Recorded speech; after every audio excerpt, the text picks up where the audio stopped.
It's my passion to be singing on a stage. I'll probably buy Jupiter. I want to be a teacher, a fireman, a vet. I could be the firewoman vet. Oh, wow. I'm going to be a spaceship engineer. Nice.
A common myth about human trafficking is that the industry lives only in poor, underdeveloped countries where individuals are forced into sex slavery to earn a living.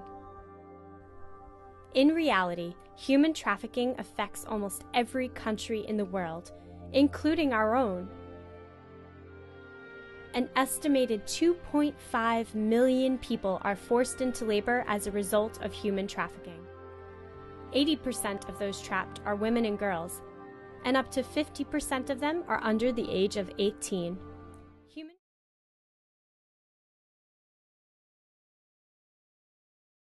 When I was 12 years old, I was a runaway.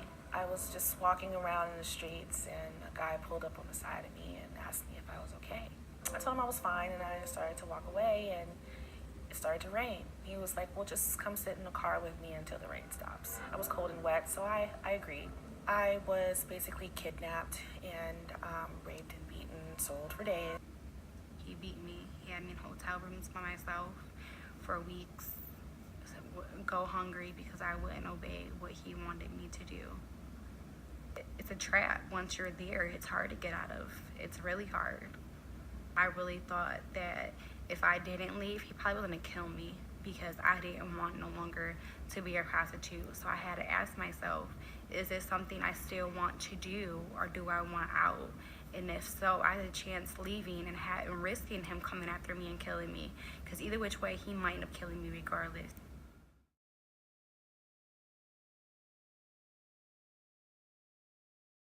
Tampa Bay ranks in the top 10 cities for underage sex trafficking, and tonight, experienced investigators are telling us social media is playing a major part in this dangerous underworld.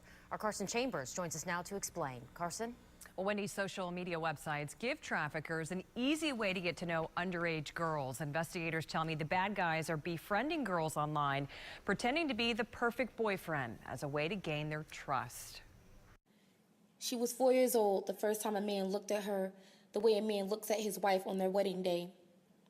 Little girls are supposed to dream about being models and doctors and veterinarians. Instead, she fought sleep, eyes wide with terror of another night greeted by her stepfather's shadow. He was a real monster in her bedroom, and Mom, she was too fragile, too selfish to accept the truth that her little girl's innocence had been stolen one night when her boyfriend decided she wasn't good enough anymore.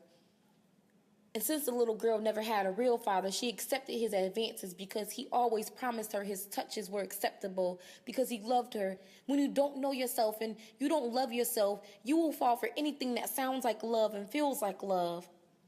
She was a walking corpse stained with the fingerprints of strangers. And all she wanted was to walk the earth without the heaviness, the weight of all the men who tore a piece of her and took it with them.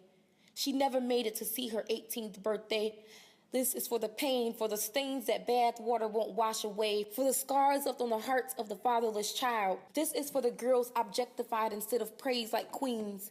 This is for the agony. Growing up without a father, but all you really want is love, and you don't understand love. So one day when some guy stops you in a train station or a street corner and tells you you're beautiful, you are quickly intrigued. You like the fact that someone notices you, and you will do anything to feel like he's everything, and he promises you everything, and the things he convinces you to do, they don't seem that bad if afterwards he shows you how much he loves you.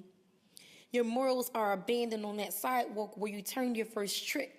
Your beauty is left in that hotel room where some stranger touched you like his girlfriend and then left the money on the nightstand. And every night, you die again, compromising your worth for what your pimp calls love and security.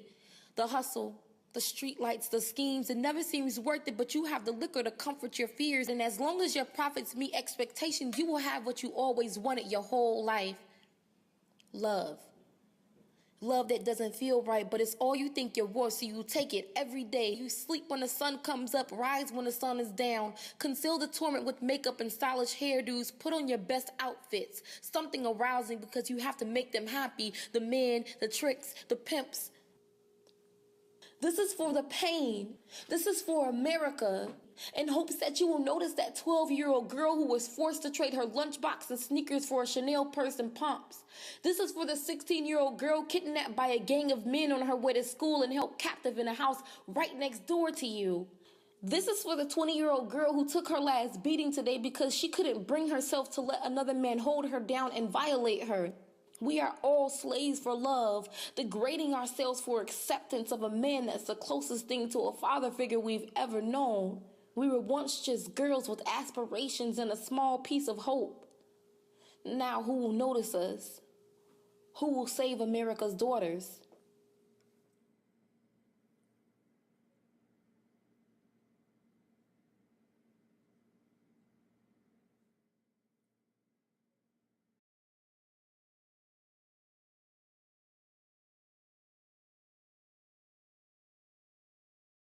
In 2017, Polaris analyzed one of the largest human trafficking datasets in the United States. We took the broad concepts of sex trafficking and labor trafficking and broke them down into what they really are: criminal operations within 25 distinct businesses. Now, we know where to find them. Now we can start to understand how they got there, how traffickers work, how the businesses are run. Now we know. Now, we end it.